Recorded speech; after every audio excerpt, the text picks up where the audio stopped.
These students have just completed a mile run in the hot sun. If you look closely, you can see that they are sweating and appear very red in the face. The body needs to maintain a constant internal temperature of 98.7 degrees. If the body is too hot, then the internal temperature rises to cause the individual to gain nausea, dizziness, and headache. If the internal temperature continues to rise, then the individual will begin to lose coordination, have difficulty concentrating, and may lose consciousness. In extreme cases, this can lead to death.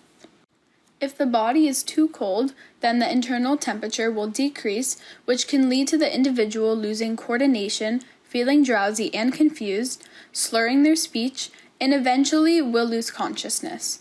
Again, if the body gets too cold for too long, it could result in death. The process of maintaining a constant internal environment in the body is called homeostasis.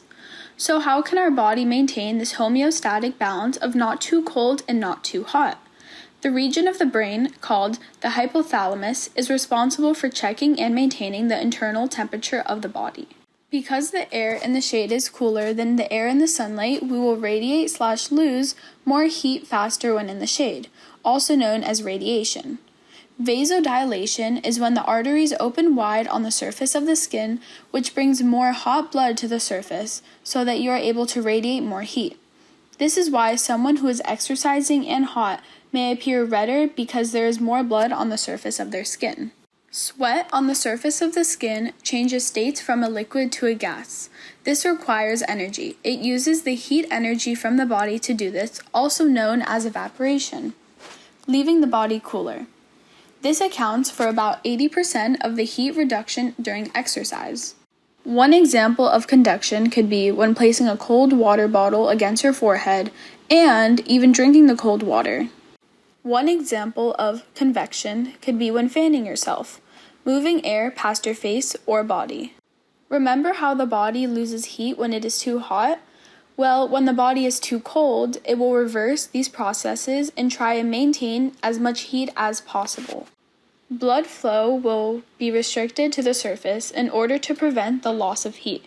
In addition to this, we'll insulate with a layer, like a sweater, to keep radiated heat around the body.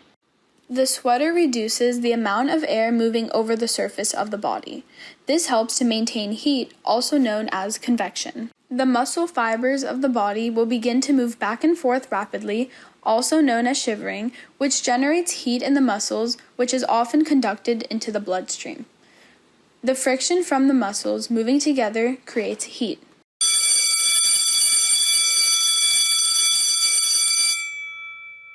If this topic seems too hot to handle, don't sweat the small details. Just remember the body likes to maintain homeostatic levels, so it adjusts to our environment.